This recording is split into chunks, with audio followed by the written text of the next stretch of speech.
Speaker, the President of the United States.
Speaker Johnson, Vice President Vance, the First Lady of the United States,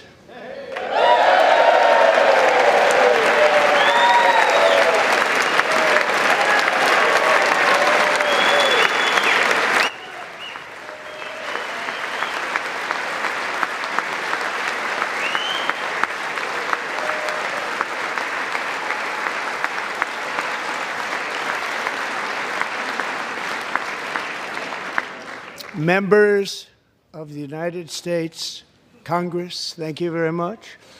And to my fellow citizens, America is back.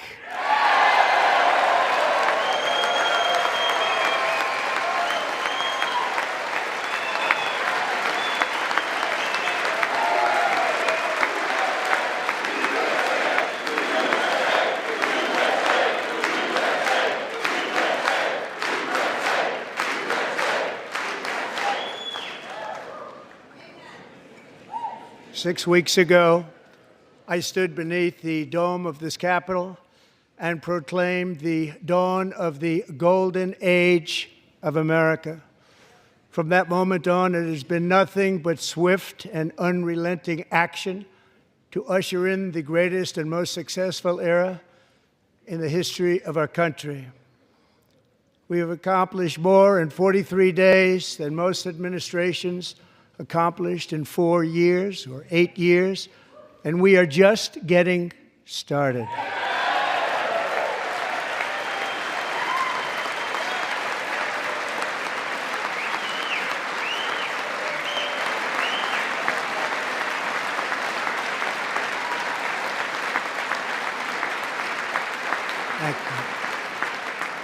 I return to this chamber tonight to report that America's momentum is back, our spirit is back, our pride is back, our confidence is back, and the American dream is surging bigger and better than ever before.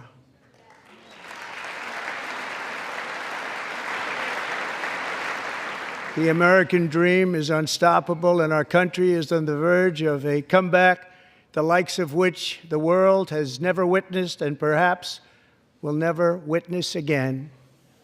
There's never been anything like it. The presidential election of November 5th was a mandate like has not been seen in many decades. We won all 7 swing states, giving us an electoral college victory of 312 votes.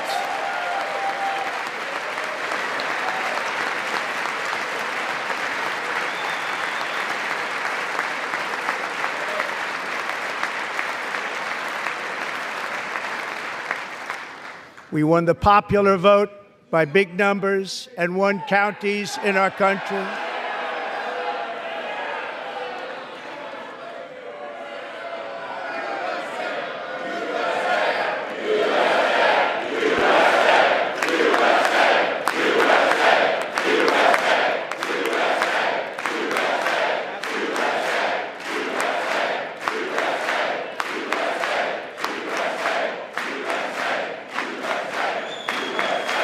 And won counties in our country, 2,700 to 525, on a map that reads almost completely red for Republican.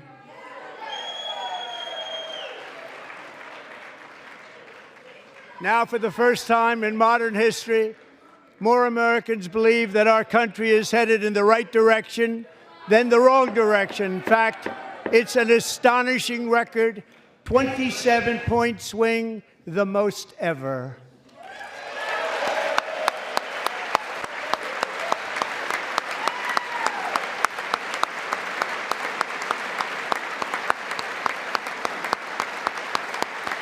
Likewise, small business optimism saw its single largest one-month gain ever recorded. Mr. President. A 41-point jump.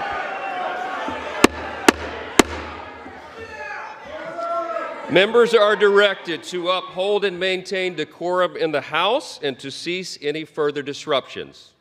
That's your warning.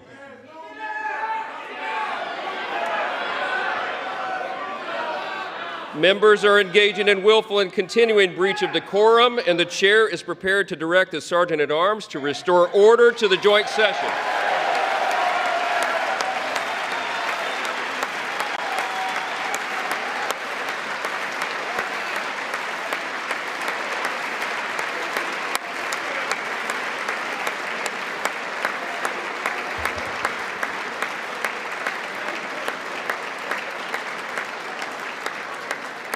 Mr. Green, take your seat. Take your seat, sir. Take your seat. Finding that members continue to engage in willful and concerted disruption of proper decorum, the chair now directs the Sergeant-at-Arms to restore order. Remove this gentleman from the chamber.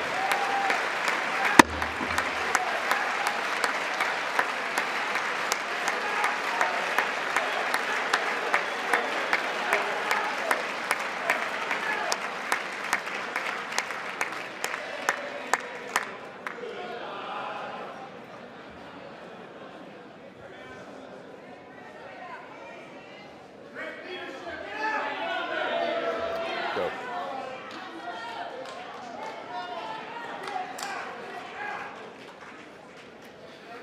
Members are directed to uphold and maintain decorum in the House. Mr. President, you continue. Thank you.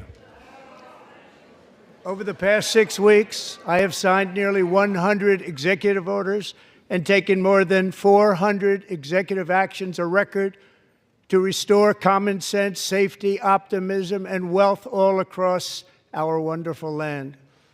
The people elected me to do the job, and I'm doing it.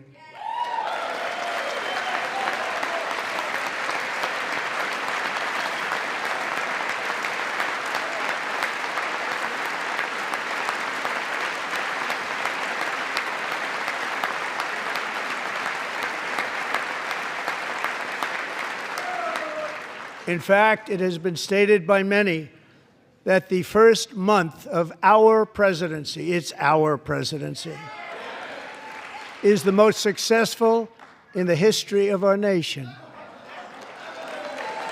By many.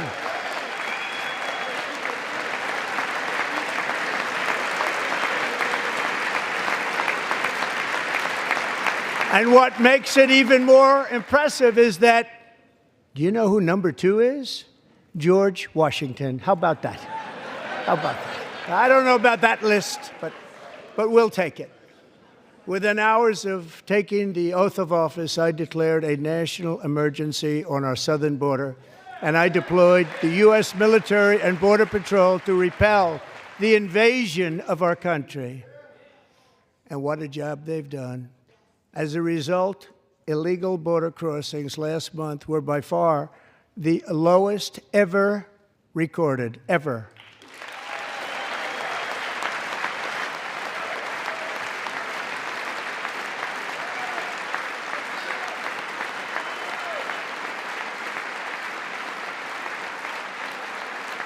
They heard my words and they chose not to come. Much easier that way. In comparison, under Joe Biden, the worst president in American history, there were hundreds of thousands of illegal crossings a month, and virtually all of them, including murderers, drug dealers, gang members, and people from mental institutions and insane asylums, were released into our country. Who would want to do that? This is my 5th such speech to Congress. And once again, I look at the Democrats in front of me, and I realize there is absolutely nothing I can say to make them happy or to make them stand or smile or applaud. Nothing I can do. I could find a cure to the most devastating disease, a disease that would wipe out entire nations, or announce the answers to the greatest economy in history, or the stoppage of crime to the lowest levels ever recorded. And these people sitting right here will not clap, will not stand, and certainly will not cheer for these astronomical achievements. They won't do it, no matter what. Five times I've been up here. It's very sad, and it just shouldn't be this way.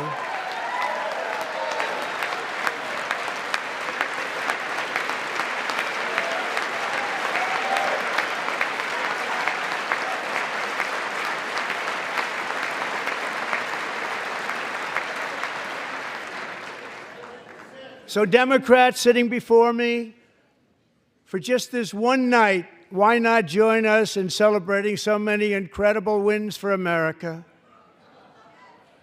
For the good of our nation, let's work together and let's truly make America great again.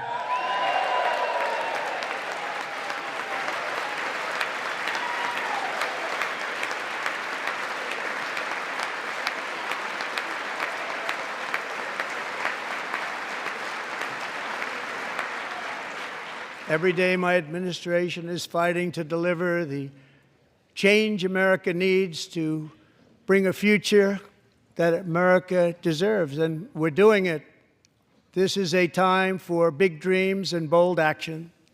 Upon taking office, I imposed an immediate freeze on all federal hiring, a freeze on all new federal regulations, and a freeze on all foreign aid.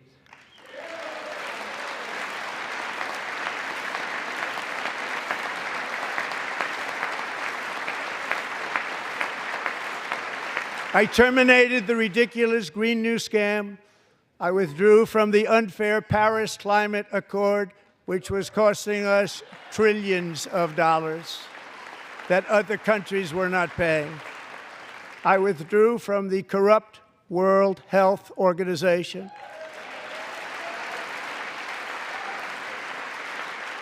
And I also withdrew from the anti-American UN Human Rights Council.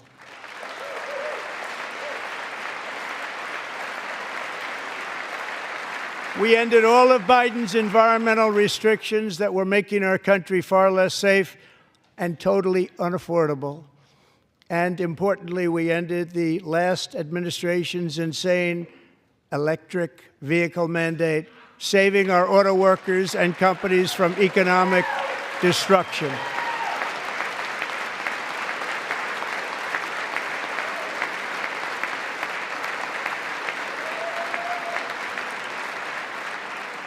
To unshackle our economy, I have directed that for every one new regulation, 10 old regulations must be eliminated, just like I did in my very successful first term.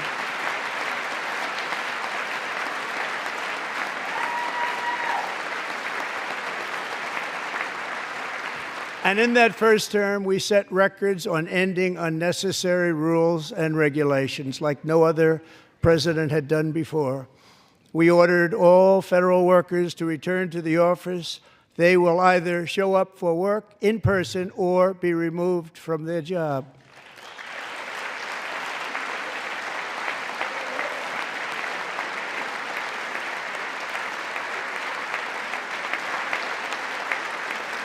And we have ended weaponized government where, as an example, a sitting president is allowed to viciously prosecute his political opponent, like me. How did that work out? Not too good. Not too good.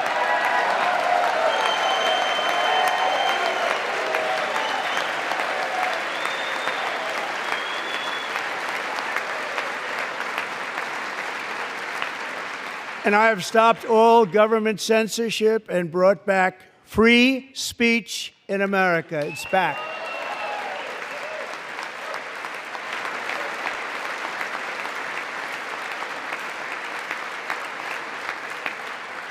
And 2 days ago, I signed an order making English the official language of the United States of America.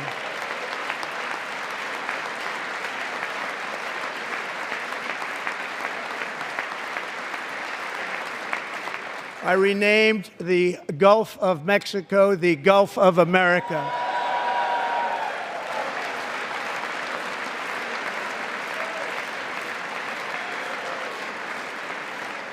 And likewise, I renamed, for a great president, William McKinley, Mount McKinley again. Beautiful Alaska. We love Alaska. We've ended the tyranny of so-called diversity, equity, and inclusion policies all across the entire federal government and indeed the private sector and our military. And our country will be woke no longer.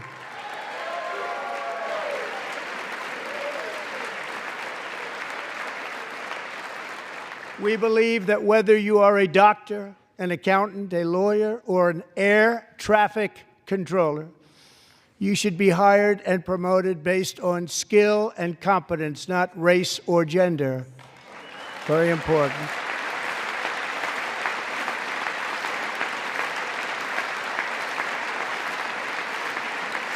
You should be hired based on merit. And the Supreme Court, in a brave and very powerful decision, has allowed us to do so. Thank you. Thank you very much. Thank you. We have removed the poison of critical race theory from our public schools, and I signed an order making it the official policy of the United States government that there are only two genders, male and female.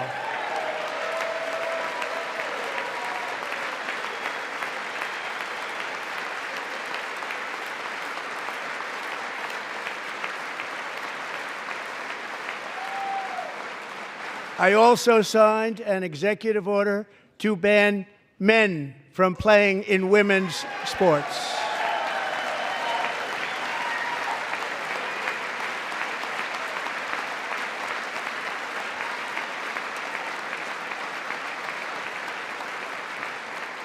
Three years ago, Peyton McNabb was an all-star high school athlete, one of the best, preparing for a future in college sports. But when her girls' volleyball match was invaded by a male, he smashed the ball so hard in Peyton's face, causing traumatic brain injury, partially paralyzing her right side, and ending her athletic career. It was a shot like she's never seen before. She's never seen anything like it. Peyton is here tonight in the gallery, and Peyton, from now on, schools will kick the men off the girls' team, or they will lose all federal funding.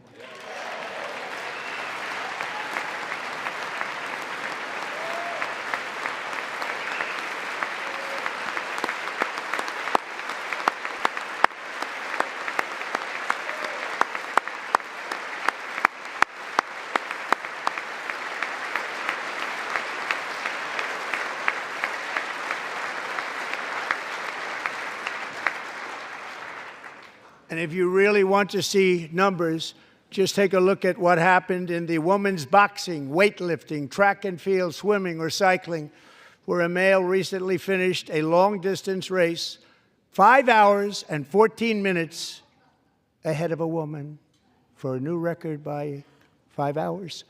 Broke the record by 5 hours. It's demeaning for women, and it's very bad for our country. We're not going to put up with it any longer.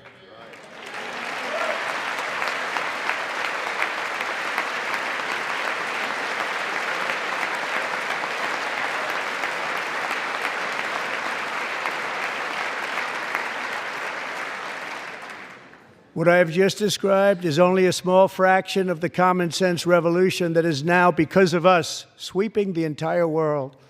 Common sense has become a common theme, and we will never go back. Never. Never going to let that happen. Among my very highest priorities is to rescue our economy and get dramatic and immediate relief to working families. As you know, we inherited from the last administration an economic catastrophe and an inflation nightmare. Their policies drove up energy prices, pushed up grocery costs, and drove the necessities of life out of reach for millions and millions of Americans. They've never had anything like it. We suffered the worst inflation in 48 years, but perhaps even in the history of our country. They're not sure. As president, I'm fighting every day to reverse this damage and make America affordable again.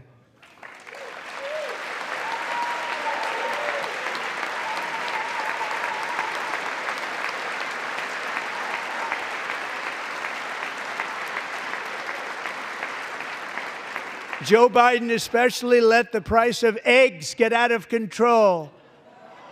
The egg price is out of control, and we're working hard to get it back down. Secretary, do a good job on that. You inherited a total mess from the previous administration. Do a good job.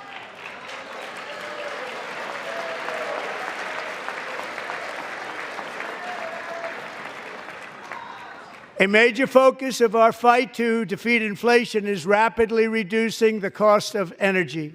The previous administration cut the number of new oil and gas leases by 95%, slowed pipeline construction to a halt, and closed more than 100 power plants. We are opening up many of those power plants right now.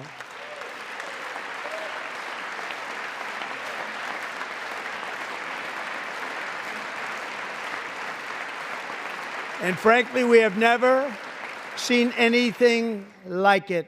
That's why on my first day in office, I declared a national energy emergency.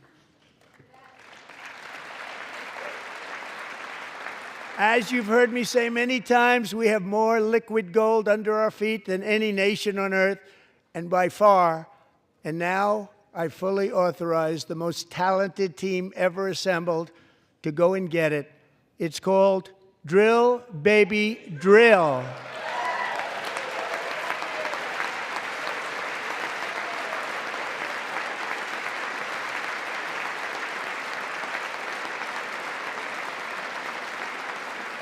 My administration is also working on a gigantic natural gas pipeline in Alaska, among the largest in the world, where Japan, South Korea, and other nations want to be our partner with investments of trillions of dollars each. There's never been anything like that one. It will be truly spectacular. It's all set to go. The permitting is gotten. And later this week, I will also take historic action to dramatically expand production of critical minerals and rare earths here in the USA.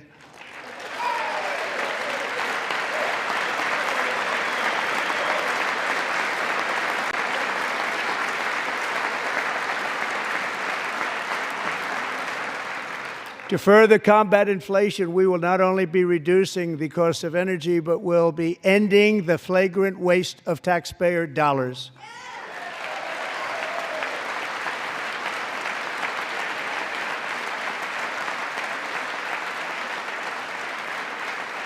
And to that end, I have created the brand new Department of Government Efficiency, DOGE. Perhaps you've heard of it. Perhaps.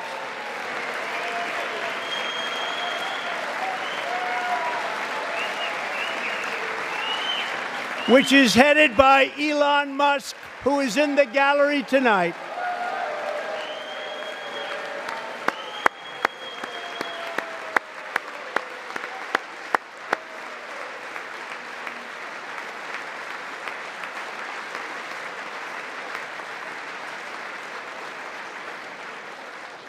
Thank you, Elon. He's working very hard. He didn't need this. He didn't need this. Thank you very much. We appreciate it. Everybody here, even this side, appreciates it, I believe. They just don't want to admit that. Just listen to some of the appalling waste we have already identified. $22 billion from HHS to provide free housing and cars for illegal aliens. $45 million for diversity, equity, and inclusion scholarships in Burma. $40 million to improve the social and economic inclusion of sedentary migrants. Nobody knows what that is. $8 million to promote LGBTQI+ in the African nation of Lesotho, which nobody has ever heard of. $60 million for indigenous peoples and Afro-Colombian empowerment in Central America, $60 million. $8 million for making mice transgender. This is real. $32 million for a left-wing propaganda operation in Moldova. $10 million for male circumcision in Mozambique. $20 million for the Arab Sesame Street in the Middle East. It's a program. $20 million for a program.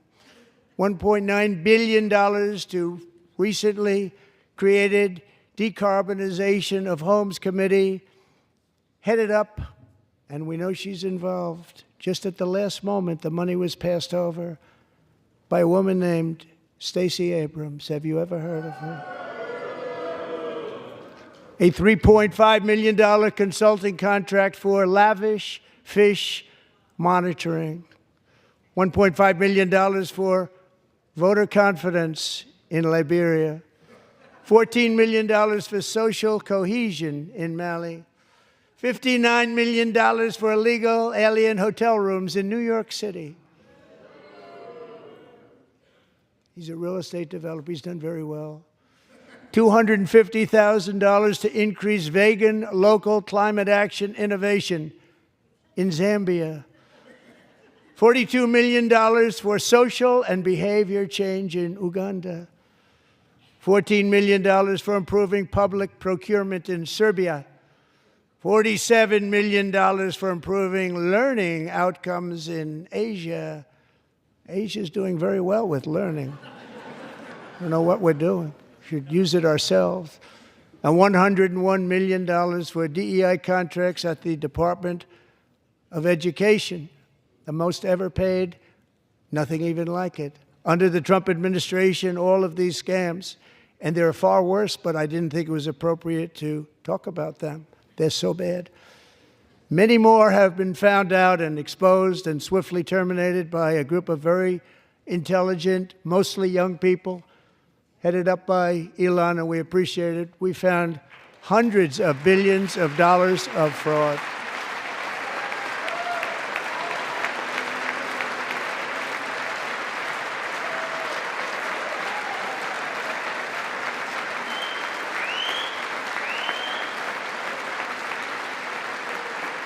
And we've taken back the money and reduced our debt to fight inflation and other things. Taken back a lot of that money. We got it just in time. This is just the beginning. The Government Accountability Office, a federal government office, has estimated annual fraud of over $500 billion in our nation, and we are working very hard to stop it. We're going to. We're also identifying shocking levels of incompetence and probable fraud in the Social Security program for our seniors, and that our seniors and people that we love rely on. Believe it or not, government databases list 4.7 million Social Security members from people aged 100 to 109 years old. It lists 3.6 million people from ages 110 to 119. I don't know any of them. I know some people that are rather elderly, but not quite that elderly. 3.47 million people from ages 120 to 129.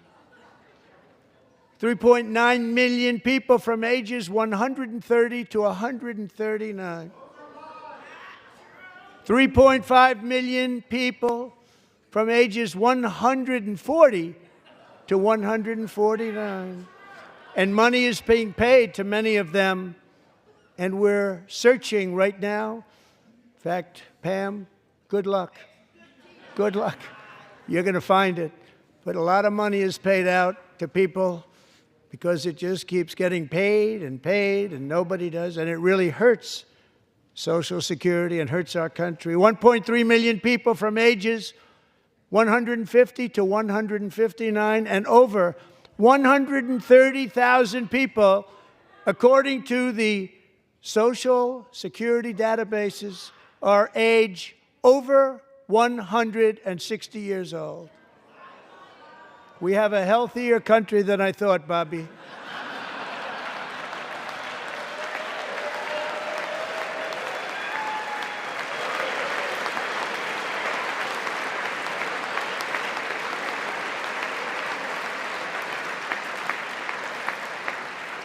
Including, to finish, 1,039 people between the ages of 220 and 229, one person between the age of 240 and 249, and one person is listed at 360 years of age.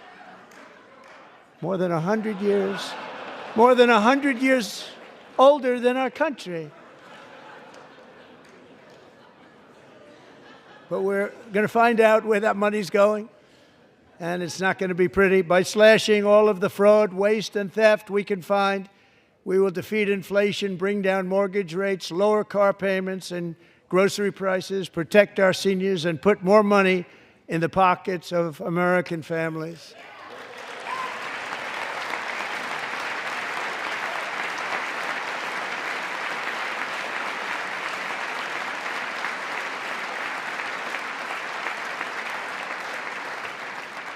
And today, interest rates took a beautiful drop, big, beautiful drop. It's about time.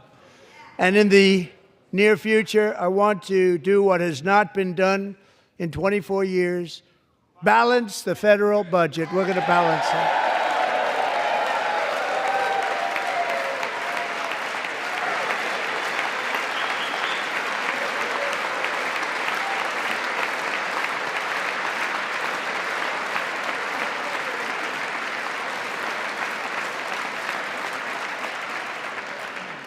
With that goal in mind, we have developed in great detail what we are calling the Gold Card, which goes on sale very, very soon.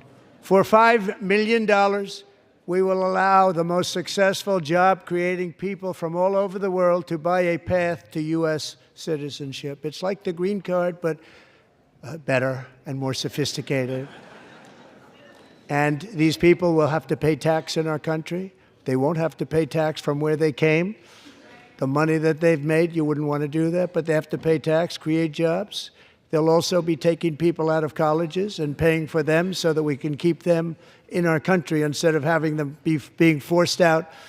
Number one, at the top school, as an example, being forced out and not being allowed to stay and create tremendous numbers of jobs and great success for a company out there. So while we take out the criminals, killers, traffickers, and child predators who are allowed to enter our country under the open border policy of these people, the Democrats, the Biden administration, the open border insane policies that you've allowed to destroy our country, we will now bring in brilliant, hardworking, job-creating people.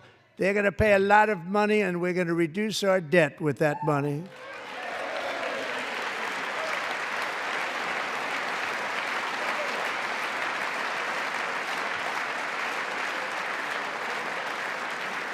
Americans have given us a mandate for bold and profound change. For nearly 100 years, the federal bureaucracy has grown until it has crushed our freedoms, ballooned our deficits, and held back America's potential in every possible way. The nation founded by pioneers and risk-takers now drowns under millions and millions of pages of regulations and debt. Approvals that should take 10 days to get instead take 10 years, 15 years, and even 20 years before you're rejected. Meanwhile, we have hundreds of thousands of federal workers who have not been showing up to work. My administration will reclaim power from this unaccountable bureaucracy, and we will restore true democracy to America again.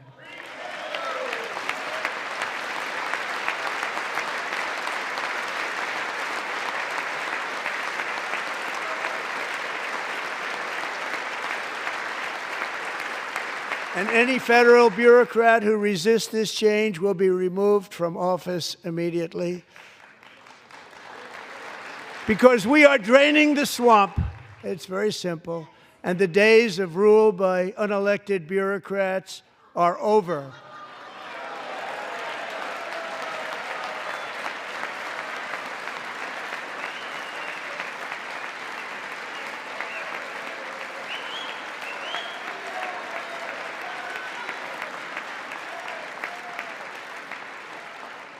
And the next phase of our plan to deliver the greatest economy in history is for this Congress to pass tax cuts for everybody. They're in there. They're waiting for you to vote. And I'm sure that the people on my right, I don't mean the Republican right, but my right here, I'm sure you're going to vote for those tax cuts, because otherwise I don't believe the people will ever vote you into office. So I'm doing you a big favor by telling you that. But I know this group is going to be voting for the tax.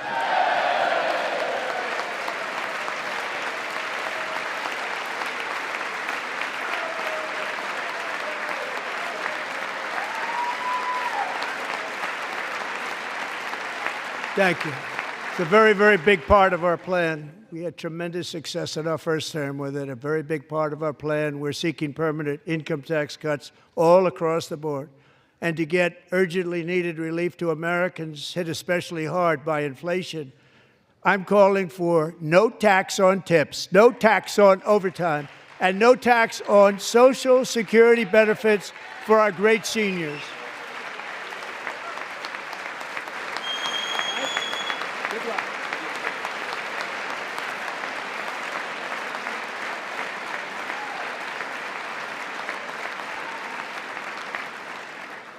And I also want to make interest payments on car loans tax deductible, but only if the car is made in America.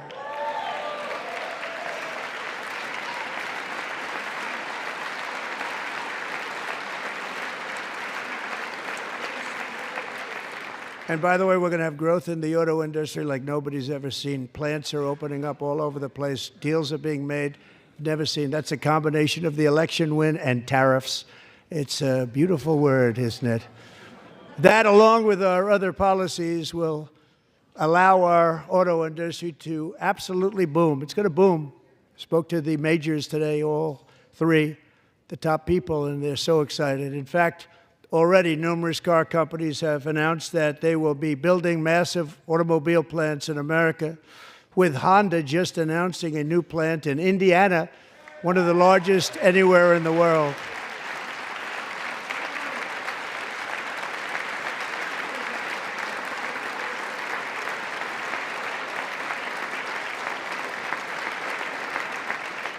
And this has taken place since our great victory on November 5th, a date which will hopefully go down as one of the most important in the history of our country.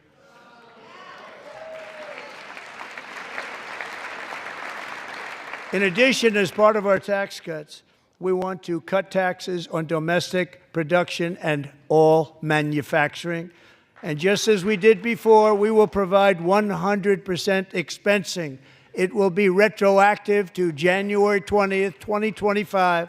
And it was one of the main reasons why our tax cuts were so successful in our first term, giving us the most successful economy in the history of our country. First term. We had a great first term.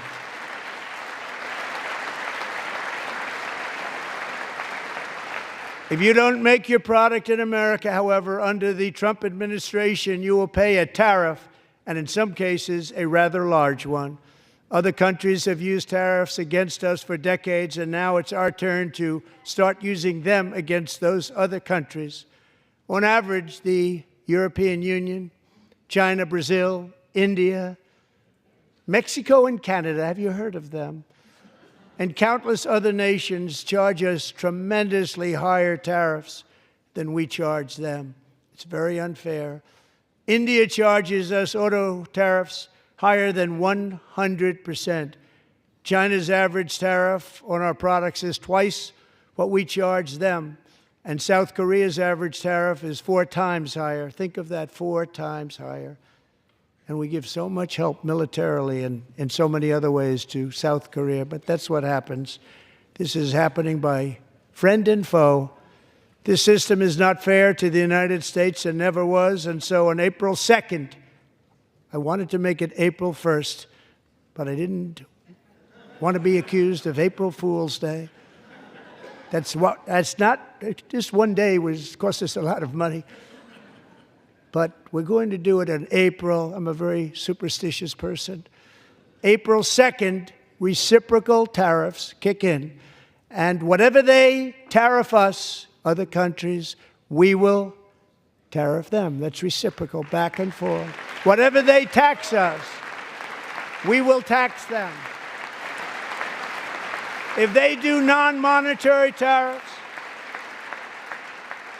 to keep us out of their market, then we will do non-monetary barriers to keep them out of our market.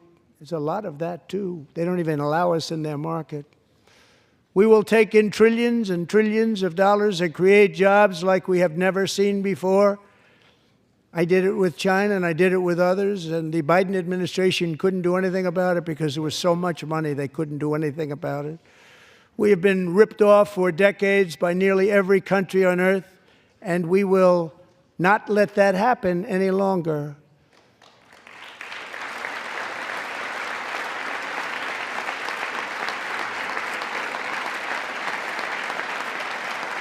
Much has been said over the last 3 months about Mexico and Canada, but we have very large deficits with both of them. But even more importantly, they've allowed fentanyl to come into our country at levels never seen before, killing hundreds of thousands of our citizens and many very young, beautiful people, destroying families. Nobody's ever seen anything like it. They are, in effect, receiving subsidies of hundreds of billions of dollars. We pay subsidies to Canada and to Mexico of hundreds of billions of dollars, and the United States will not be doing that any longer. We're not going to do it any longer.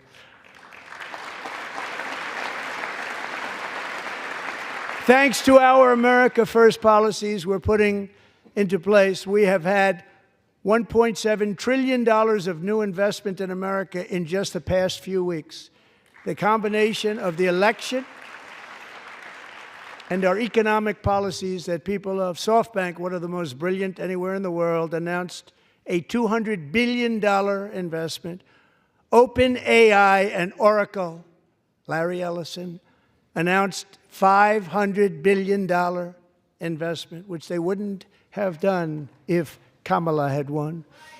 Apple announced $500 billion investment. Tim Cook called me. He said, I cannot spend it fast enough. It's going to be much higher than that, I believe. They'll be building their plants here instead of in China. And just yesterday, Taiwan Semiconductor, the biggest in the world, most powerful in the world, has a tremendous amount, 97% of the market, announced a $165 billion investment to build the most powerful chips on earth right here in the USA.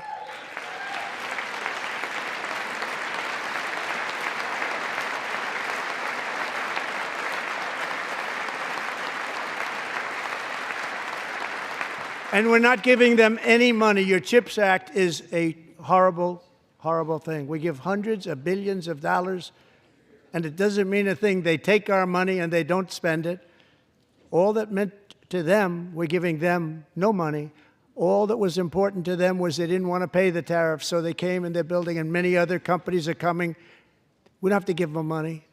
We just want to protect our businesses and our people.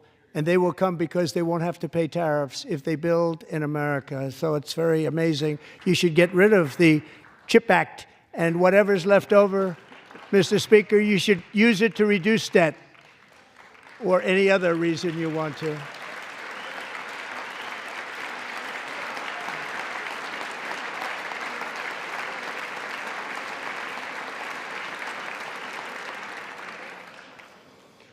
Our new trade policy will also be great for the American farmer. I love the farmer,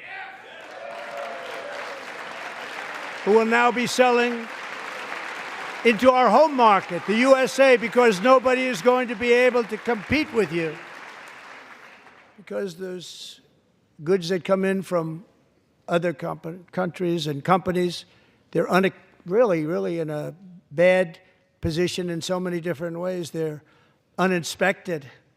They may be very dirty and disgusting, and they come in and they pour in, and they hurt our American farmers. The tariffs will go on agricultural product coming into America, and our farmers, starting on April 2nd, it may be a little bit of an adjustment period, We had that before when I made the deal with China, $50 billion of purchases, and I said, just bear with me, and they did. They did. Probably have to bear with me again, and this will be even better. That was great. The problem with it was that Biden didn't enforce it. He didn't enforce it. $50 billion of purchases, and we were doing great, but Biden did not enforce it, and it hurt our farmers. But our farmers are going to have a field day right now. So to our farmers, have a lot of fun. I love you too. I love you too. It's all going to happen.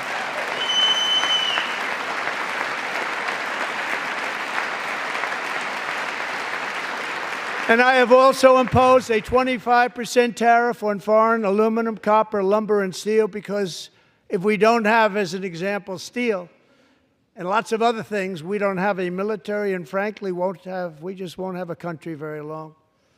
Here today is a proud American steelworker, fantastic person from Decatur, Alabama, Jeff Denard. Has been working at the same steel plant for 27 years in a job that has allowed him to serve as the captain of his local volunteer fire department, raise 7 children with his beautiful wife, Nicole, and over the years provide a loving home for more than 40 foster children. So great, Jeff.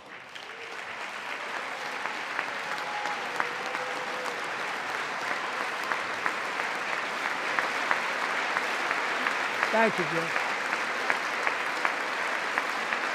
Thank you, Jeff.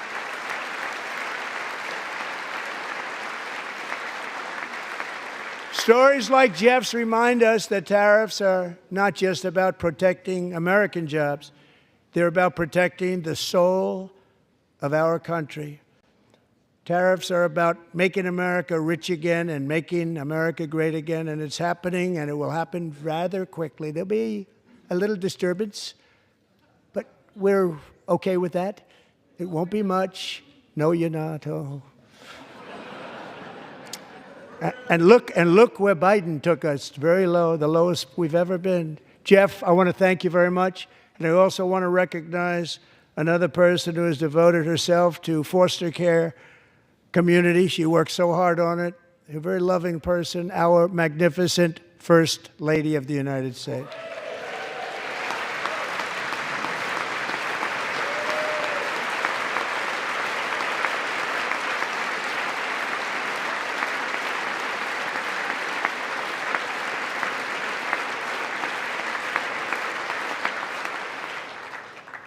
Melania's work has yielded incredible results, helping prepare our nation's future leaders as they enter the workforce. Our First Lady is joined by 2 impressive young women, very impressive. Haley Ferguson, who benefited from the First Lady's Fostering the Future initiative and is poised to complete her education and become a teacher. And Elliston Berry, who became a victim of an illicit deepfake image produced by a peer. With Elliston's help, the Senate just passed the Take It Down Act, and this is so important. Thank you very much, John. John Thune, thank you. Stand up, John. Thank you, John.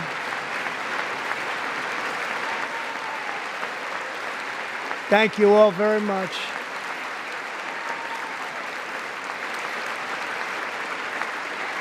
Thank you. And thank you to John Thune and the Senate. Great job. To criminalize the publication of such images online is a terrible, terrible thing. And once it passes the House, I look forward to signing that bill into law. Thank you. And I'm going to use that bill for myself, too, if you don't mind. Because nobody gets treated worse than I do online. Nobody.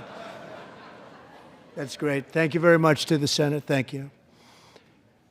But if we truly care about protecting Americans' children, no step is more crucial than securing America's borders.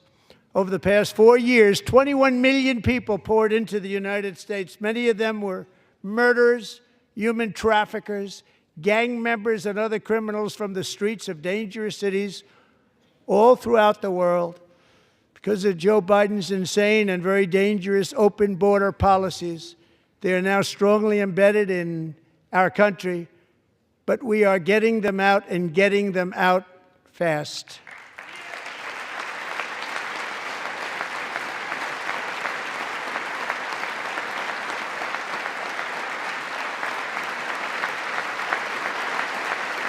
And I want to thank Tom Homan and Christy. I want to thank you and Paul of Border Patrol. I want to thank you. What a job they've all done, everybody. Border Patrol, ICE, law enforcement in general is incredible. We have to take care of our law enforcement. Have to.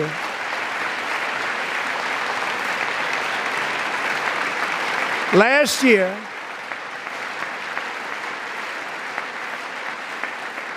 a brilliant 22-year-old nursing student named Laken Riley, the best in her class, admired by everybody, went out for a jog on the campus of the University of Georgia.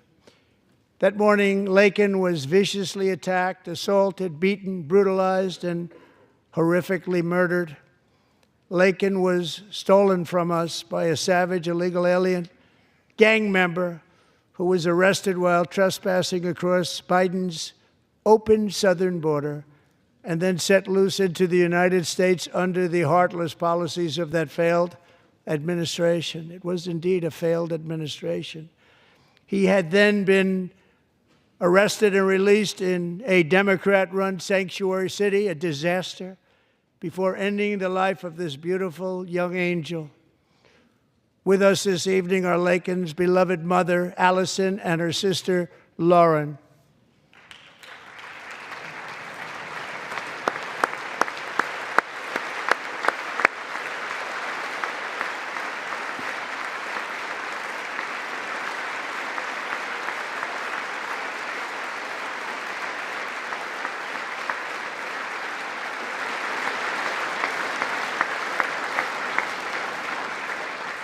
Last year, I told Laken's grieving parents that we would ensure their daughter would not have died in vain. That's why the very first bill I signed into law as your 47th president mandates the detention of all dangerous criminal aliens who threaten public safety. It's a very strong, powerful act.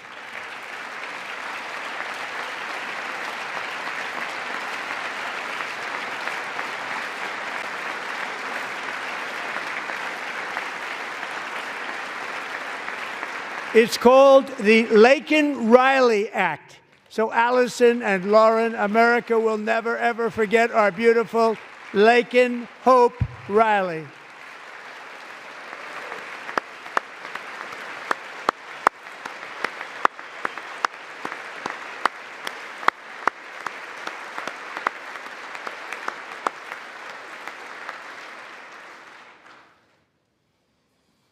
Thank you very much.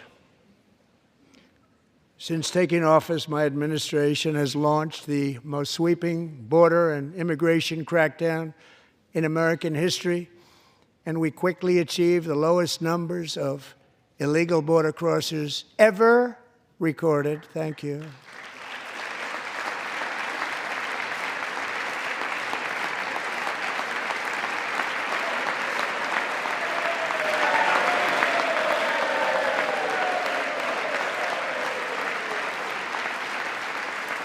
The media and our friends in the Democrat Party kept saying we needed new legislation, we must have legislation to secure the border. But it turned out that all we really needed was a new president.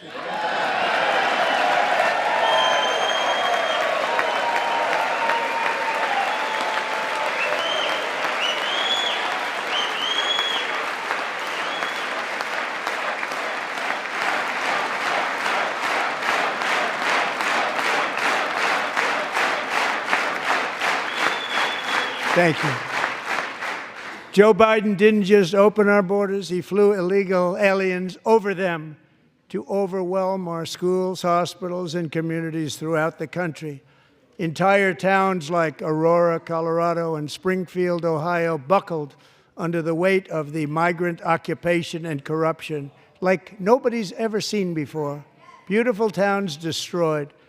Now, just as I promised in my inaugural address, we are achieving the great liberation of America.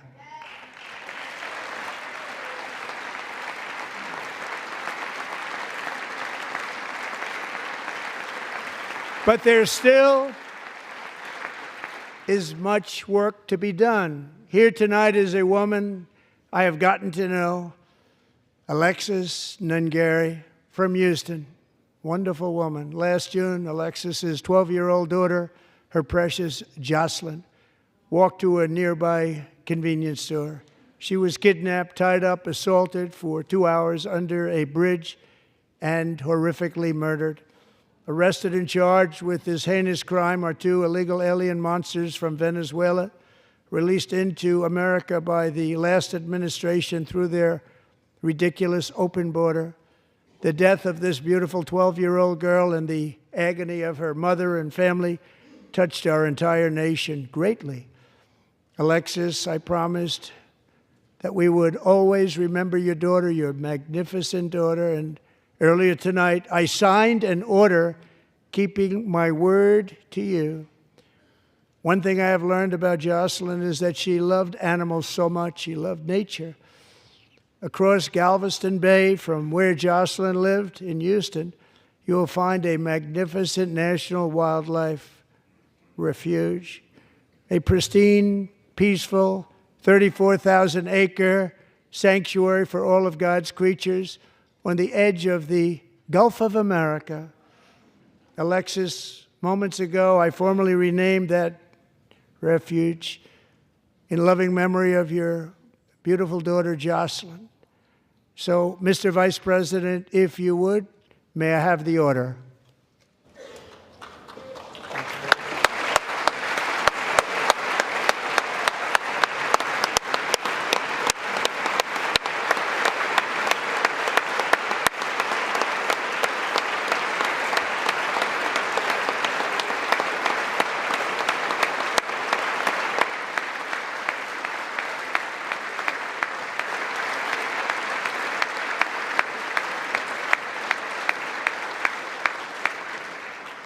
Thank you very much. All 3 savages charged with Jocelyn and Lakin's murders were members of the Venezuelan prison gang, the toughest gang, they say, in the world, known as Tren de Aragua. 2 weeks ago, I officially designated this gang, along with MS-13 and the bloodthirsty Mexican drug cartels, as foreign terrorist organizations.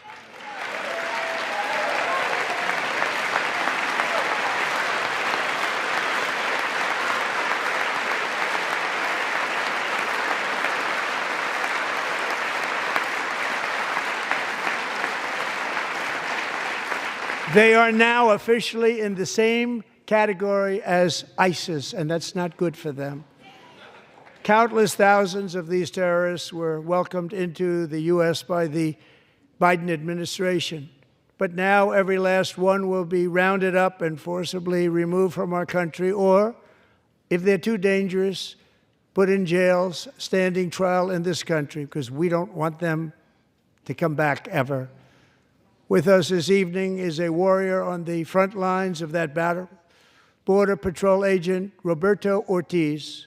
Great guy.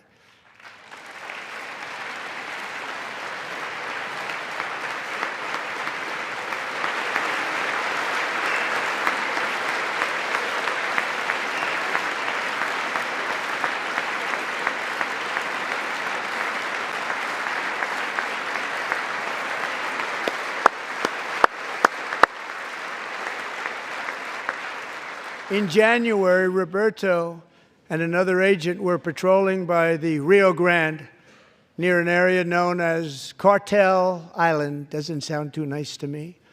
When heavily armed gunmen started shooting at them, Roberto saw that his partner was totally exposed, at great danger, and he leapt into action, returning fire and providing crucial seconds for his fellow agent to seek safety, just barely. I have some of the prints of that event, and it was not good. Agent Ortiz, we salute you for your great courage and for your line of fire that you took and for the bravery that you showed. We honor you, and we will always honor you. Thank you, Roberto, very much.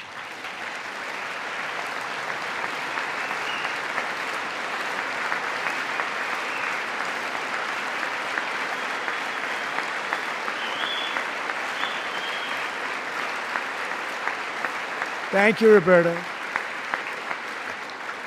And I actually got to know him on my many calls to the border. He's a great gentleman.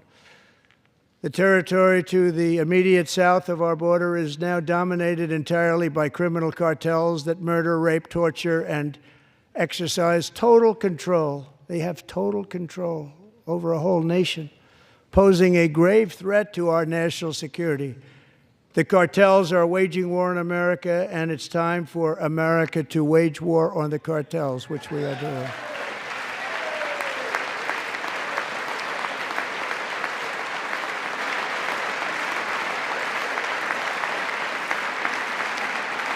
Five nights ago, Mexican authorities, because of our tariff policies being imposed on them, think of this, handed over to us 29 of the biggest cartel leaders in their country. That has never happened before. They want to make us happy.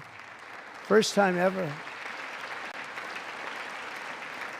But we need Mexico and Canada to do much more than they've done, and they have to stop the fentanyl and drugs pouring into the USA. They're going to stop it. I have sent Congress a detailed funding request laying out exactly how we will eliminate these threats to protect our homeland and complete the largest deportation operation in American history, larger even than current record holder President Dwight D. Eisenhower, a moderate man, but someone who believed very strongly in borders. Americans expect Congress to send me this funding without delay so I can sign it into law. So, Mr. Speaker, John Thune, both of you, I hope you're going to be able to do that. Mr. Speaker, thank you. Mr. Leader, thank you. Thank you very much. And let's get it to me. I'll sign it so fast, you won't even believe it.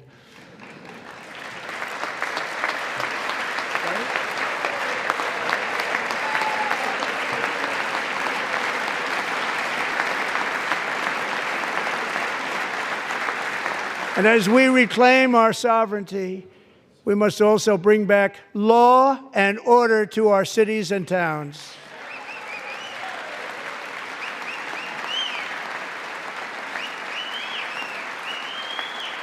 In recent years, our justice system has been turned upside down by radical left lunatics.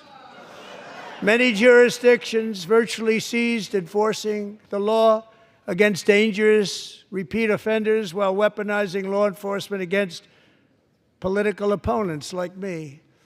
My administration has acted swiftly and decisively to restore fair, equal, and impartial justice under the constitutional rule of law, starting at the FBI and the DOJ. Pam, good luck. Cash, wherever you may be, good luck. Good luck. Pam Bondi. Good luck. So important. Going to do a great job. Cash, thank you. Thank you, Cash.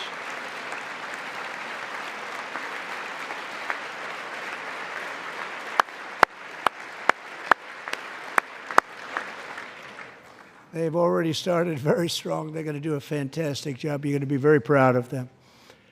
We're also once again giving our police officers the support, protection, and respect they so dearly deserve. They have to get it. They have such a hard, dangerous job, but we're going to make it less dangerous. The problem is the bad guys don't respect the law, but they're starting to respect it, and they soon will respect it. This also includes our great fire departments throughout the country. Our firemen and women are unbelievable people, and we'll never forget them. And besides that, they voted for me in record numbers, so I have no choice.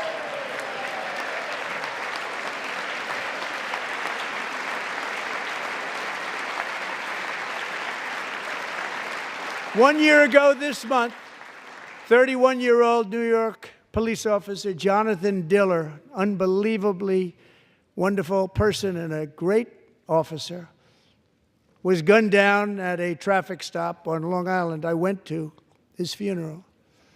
The vicious criminal charged with his murder had 21 prior arrests, and they were rough arrests, too. He was a real bad one. The thug in the seat next to him had 14 prior arrests, and went by the name of Killer. He was Killer. He killed other people, they say, a lot of them. I attended Officer Diller's service, and when I met his wife and one-year-old son, Ryan, it was very inspirational, actually. His widow's name is Stephanie, and she is here tonight. Stephanie, thank you very much, Stephanie. Thank you very much.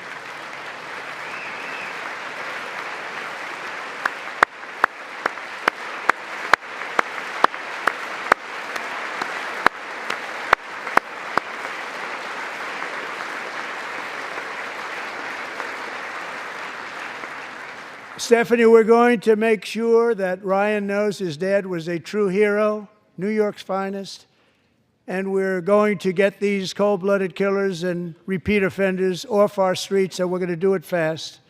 Got to stop it. They get out with 28 arrests. They push people into subway trains.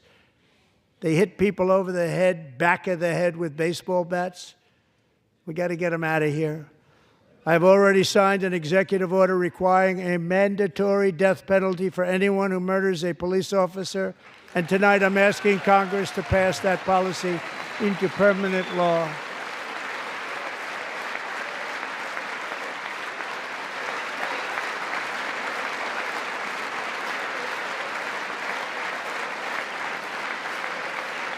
I'm also asking for a new crime bill getting tough on repeat offenders while enhancing protections for America's police officers so they can do their jobs without fear of their lives being totally destroyed. They don't want to be killed. We're not going to let them be killed. Joining us in the gallery tonight is a young man who truly loves our police. His name is DJ Daniel. He is 13 years old, and he has always dreamed of becoming a police officer.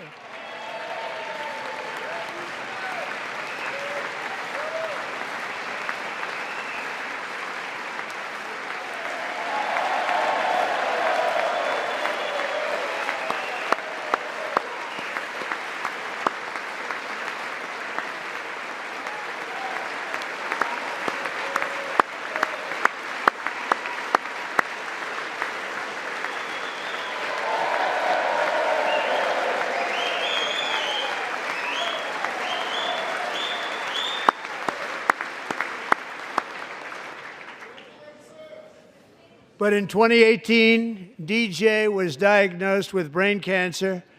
The doctors gave him 5 months at most to live. That was more than 6 years ago.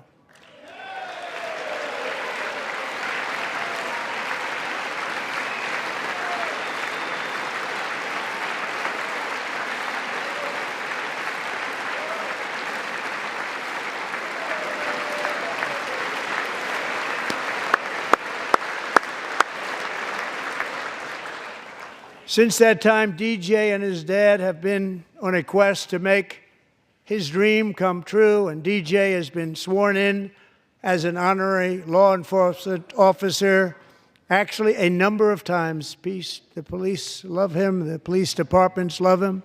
And tonight, DJ, we're going to do you the biggest honor of them all. I am asking our new Secret Service Director, Sean Curran, to officially make you an agent of the United States Secret Service.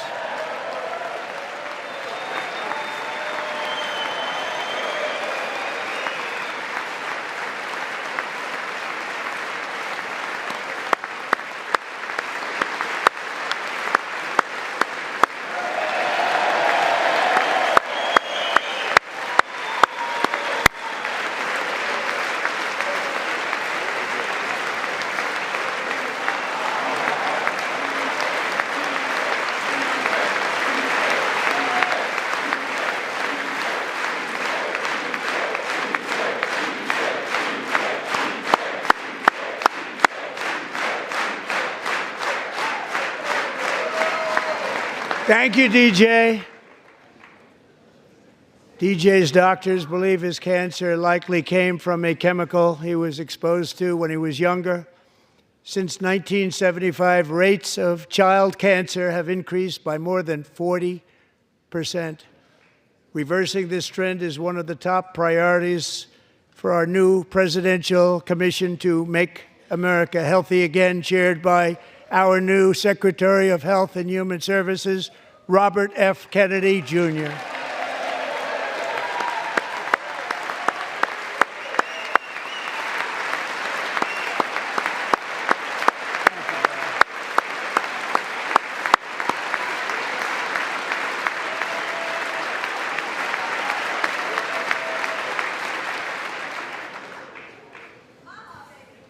With the name Kennedy, you would have thought everybody over here would have been cheering. How quickly they forget. Our goal is to get toxins out of our environment, poisons out of our food supply, and keep our children healthy and strong. As an example, not long ago, and you can't even believe these numbers, 1 in 10,000 children had autism, 1 in 10,000. And now it's 1 in 36. There's something wrong. 1 in 36. Think of that. So we're going to find out what it is, and there's nobody better than Bobby and all of the people that are working with you. You have the best to figure out what is going on. Okay, Bobby? Good luck. It's a very important job. Thank you. Go get him.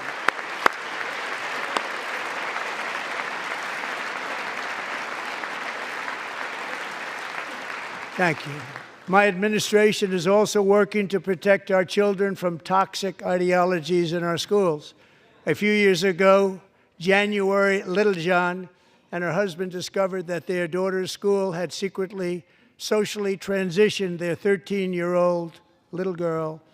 Teachers and administrators conspired to deceive January and her husband while encouraging her daughter to use a new name and pronouns.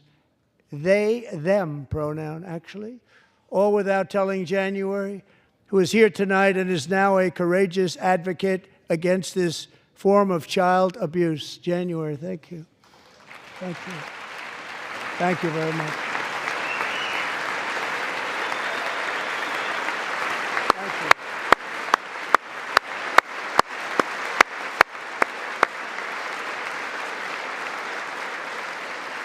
Thank you. Thank you. Stories like this are why, shortly after taking office, I signed an executive order banning public schools from indoctrinating our children with transgender ideology.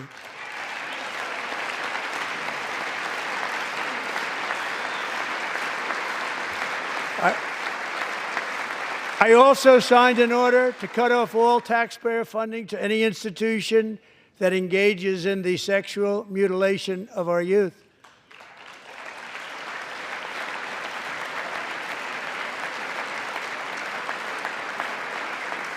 And now I want Congress to pass a bill permanently banning and criminalizing sex changes on children and forever ending the lie that any child is trapped in the wrong body.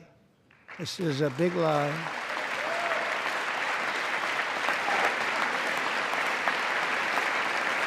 And our message to every child in America is that you are perfect exactly the way God made you.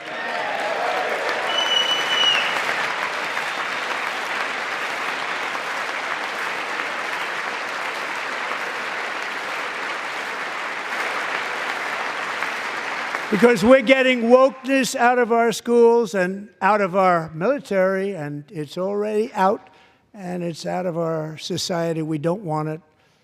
Wokeness is trouble. Wokeness is bad. It's gone. It's gone. And we feel so much better for it, don't we? Don't we feel better?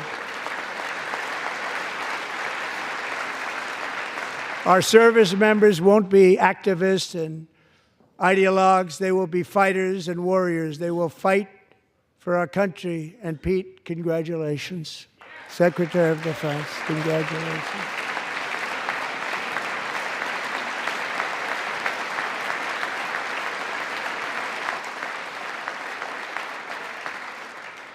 And he's not big into the woke movement, I can tell you.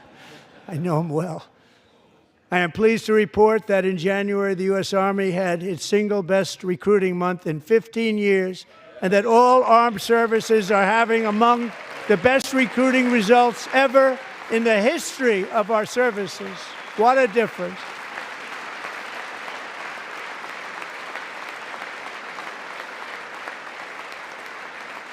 And you know, it was just a few months ago where the results were exactly the opposite. We couldn't recruit anywhere. We couldn't recruit.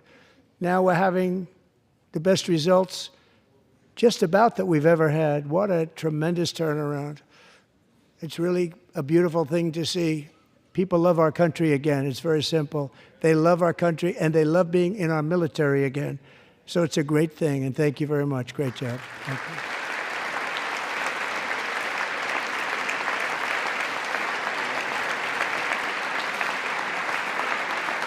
We're joined tonight by a young man, Jason Hartley, who knows the weight of that call of duty. Jason's father, grandfather, and great-grandfather all wore the uniform. Jason tragically lost his dad, who was also a Los Angeles County Sheriff's deputy when he was just a boy, and now he wants to carry on the family legacy of service. Jason is a senior in high school, a six-letter varsity athlete, a really good athlete, they say, a brilliant student with a 4.46, that's good, GPA. And his greatest dream is to attend the U.S. Military Academy at West Point.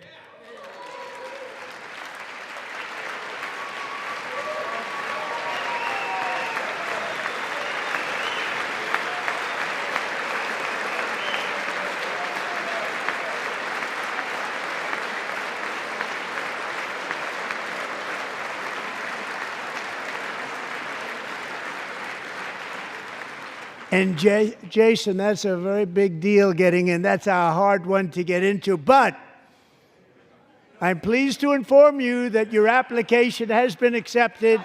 You will soon be joining the Corps of Cadets.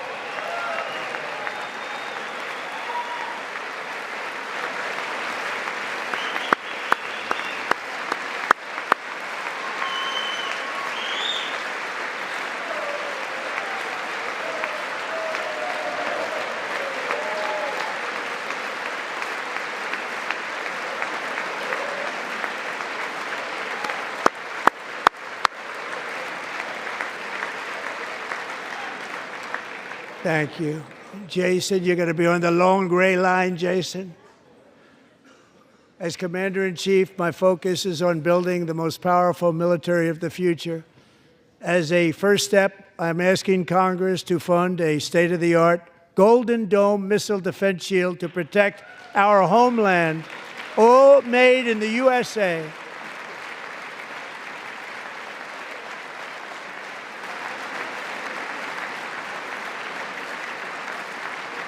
And Ronald Reagan wanted to do it long ago, but the technology just wasn't there, not even close. But now we have the technology. It's incredible, actually. And other places, they have it. Israel has it. Other places have it. And the United States should have it too, right, Tim, right? They should have it too. So I want to thank you. But it's a very, very important. This is a very dangerous world. We should have it. We want to be protected, and we're going to protect our citizens like never before. To boost our defense industrial base, we are also going to resurrect the American shipbuilding industry, including commercial shipbuilding and military shipbuilding.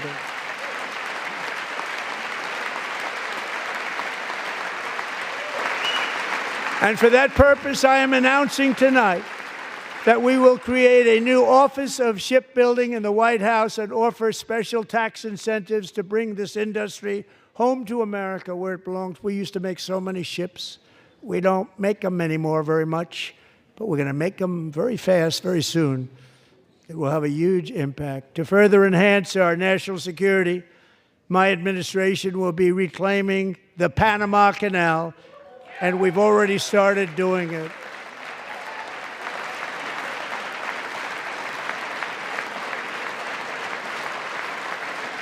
Just today, a large American company announced they are buying both ports around the Panama Canal and lots of other things having to do with the Panama Canal and a couple of other canals. The Panama Canal was built by Americans for Americans, not for others, but others could use it. But it was built at tremendous cost of American blood and treasure. 38,000 workers died building the Panama Canal. They died of malaria. They died of snake bites and mosquitoes. Not a nice place to work.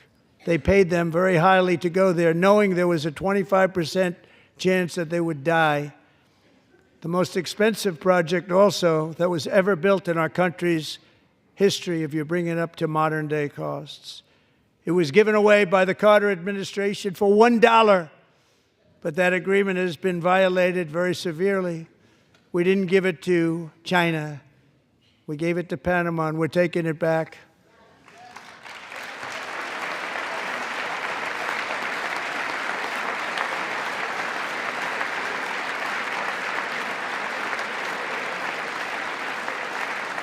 And we have Marco Rubio in charge. Good luck, Marco. Now, we know who to blame if anything goes wrong. Now, Marco's been amazing, and he's going to do a great job. Think of it. He got 100 votes. You know, he was approved with actually 99, but the 100th was this gentleman, and I feel very certain. So let's assume he got 100 votes. And I'm either very, very happy about that or I'm very concerned about it. But he's already proven. I mean, he's a great gentleman. He's respected by everybody, and we appreciate you voting for Marco. He's going to do a fantastic job. Thank you. Thank you. He's doing a great job. Great job. And I also have a message tonight for the incredible people of Greenland. We strongly support your right to determine your own future. And if you choose, we welcome you into the United States of America. We need Greenland for national security and even international security, and we're working with everybody involved to try and get it. But we need it really for international world security, and I think we're going to get it. One way or the other, we're going to get it. We will keep you safe.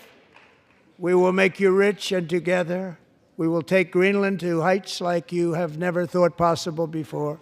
It's a very small population, but very, very large piece of land and very, very important for military security. America is once again standing strong against the forces of radical Islamic terrorism. 3.5 years ago, ISIS terrorists killed 13 American service members and countless others in the Abbey Gate bombing during the disastrous and incompetent withdrawal from Afghanistan. Not that they were withdrawing, it was the way they withdrew. Perhaps the most embarrassing moment in the history of our country. Tonight, I am pleased to announce that we have just apprehended the top terrorist responsible for that atrocity, and he is right now on his way here to face the swift sword of American justice.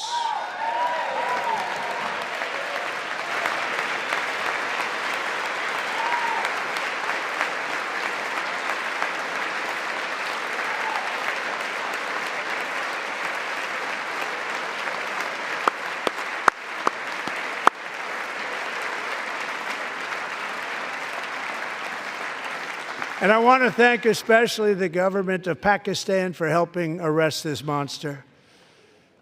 This was a very momentous day for those 13 families who I actually got to know very well, most of them, whose children were murdered, and the many people that were so badly, over 42 people, so badly injured on that fateful day in Afghanistan. What a horrible day.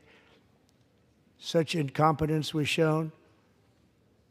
That when Putin saw what happened, I guess he said, wow, maybe this is my chance. That's how bad it was.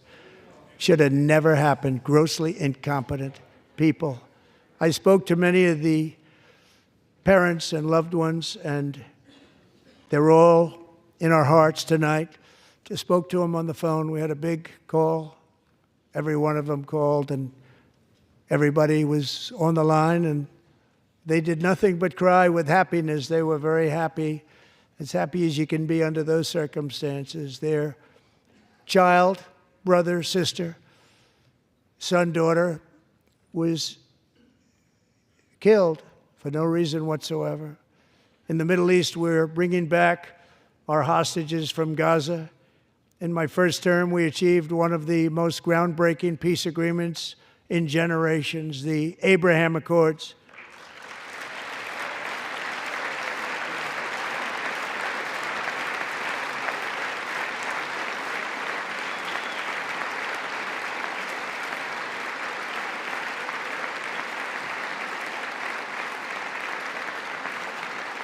And now we're going to build on that foundation to create a more peaceful and prosperous future for the entire region. A lot of things are happening in the Middle East. People have been talking about that so much lately with everything going on with Ukraine and Russia.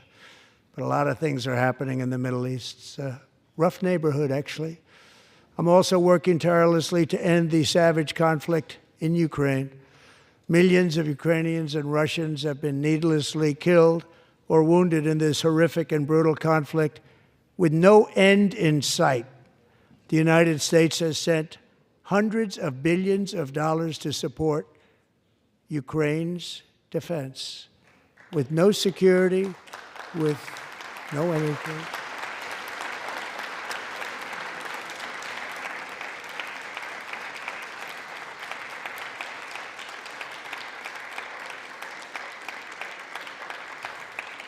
Do you want to keep it going for another 5 years? Yeah, you would say Pocahontas says yes.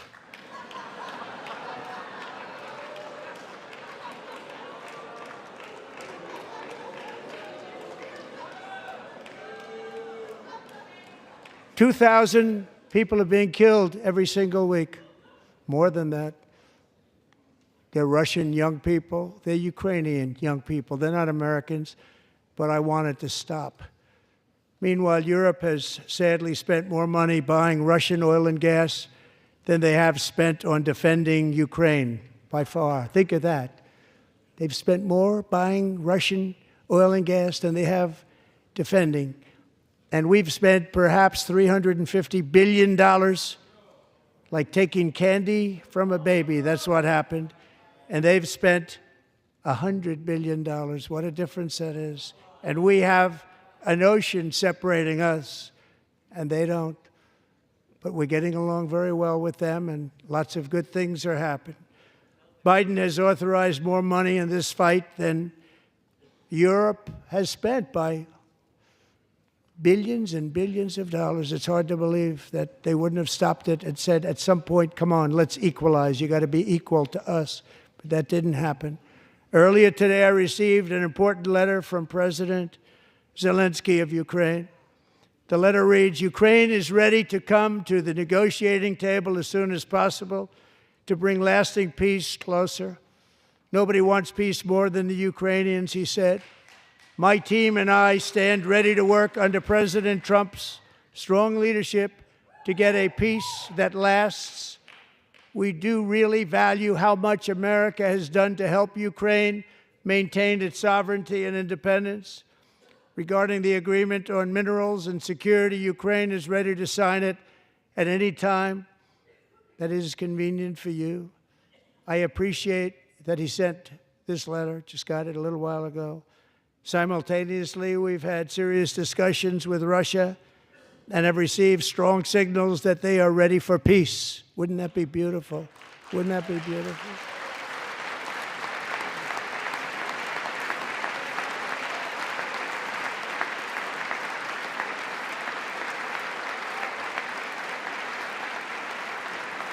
Wouldn't that be beautiful?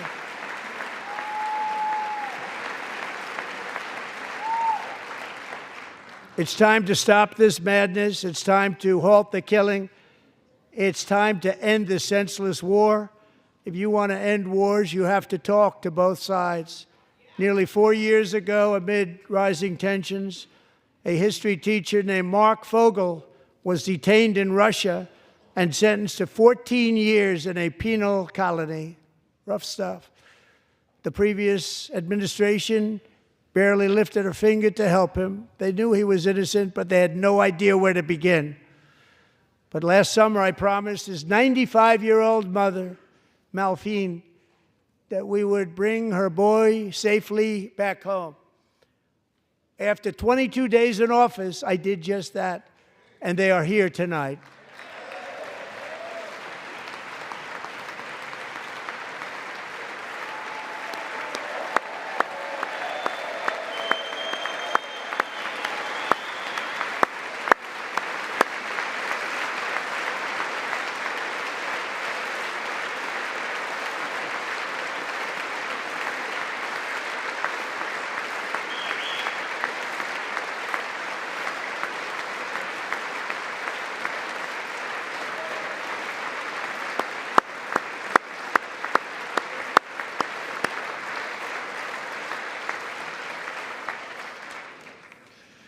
To Mark and his great mom, we are delighted to have you safe and sound and with us.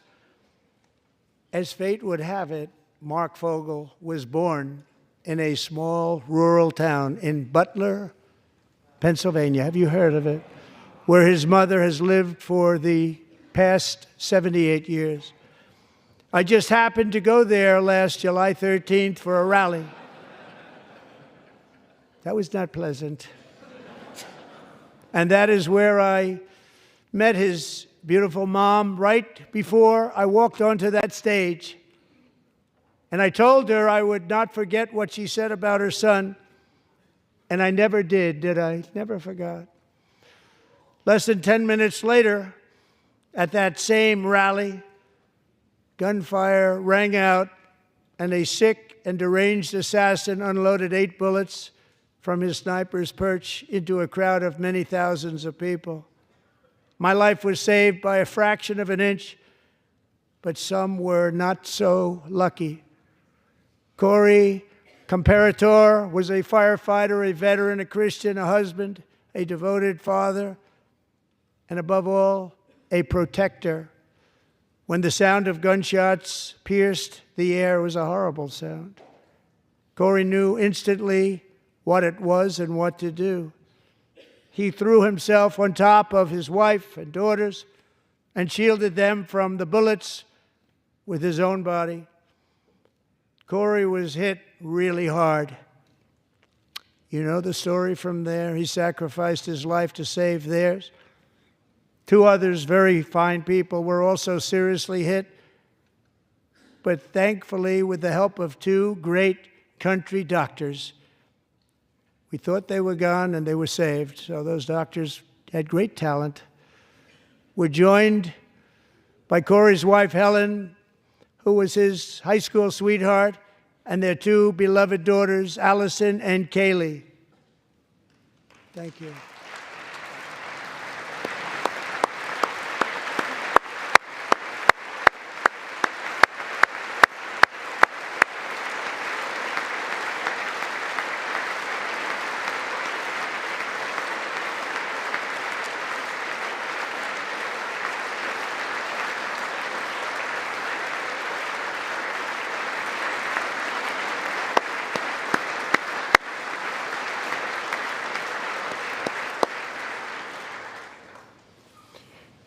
To Helen, Allison, and Kaylee, Corey is looking down on his 3 beautiful ladies right now, and he is cheering you on. He loves you.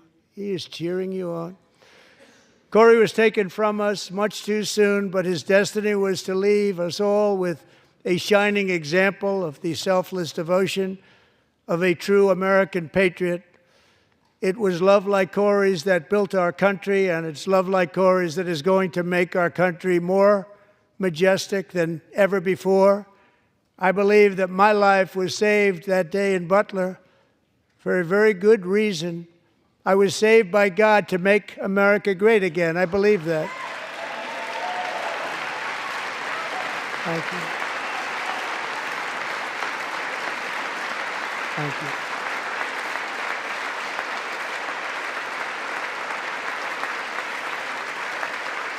Thank you.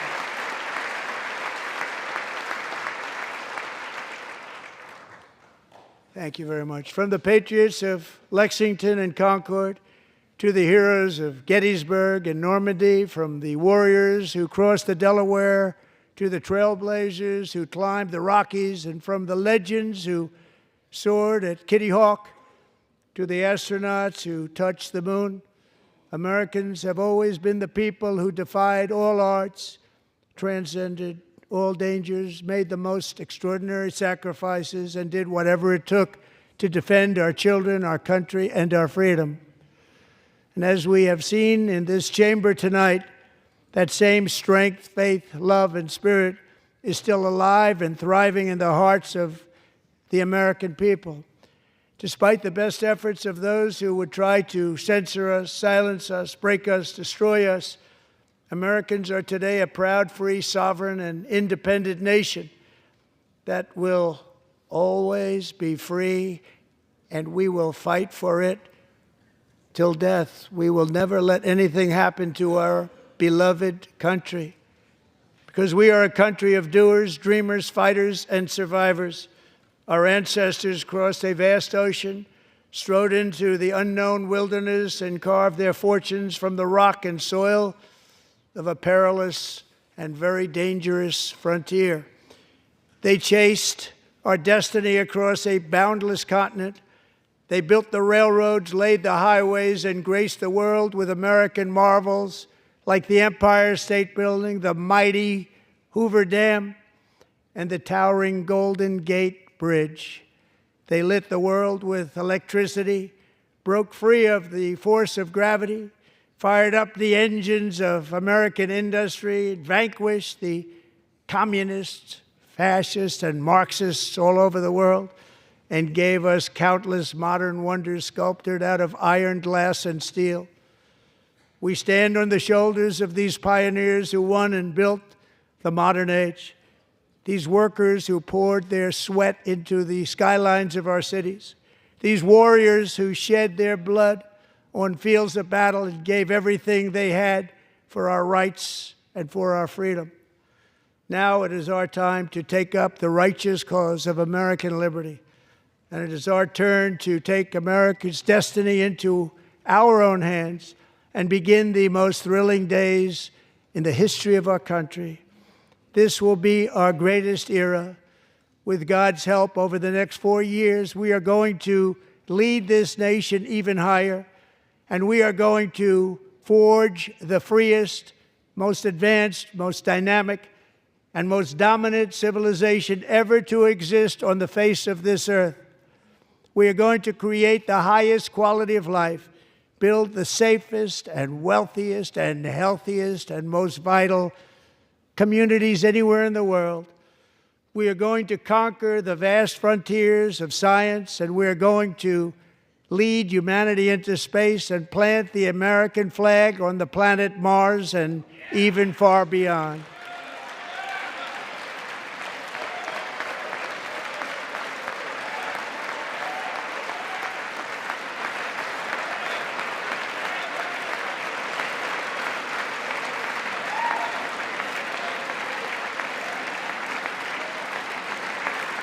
And through it all, we are going to rediscover the unstoppable power of the American spirit. And we are going to renew unlimited promise of the American dream. Every single day, we will stand up and we will fight, fight, fight for the country our citizens believe in and for the country our people deserve.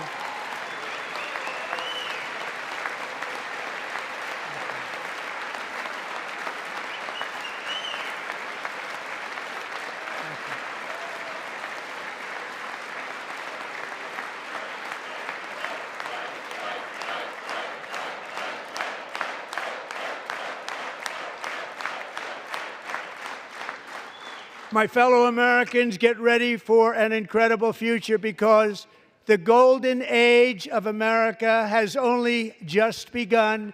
It will be like nothing that has ever been seen before. Thank you, God bless you, and God bless America.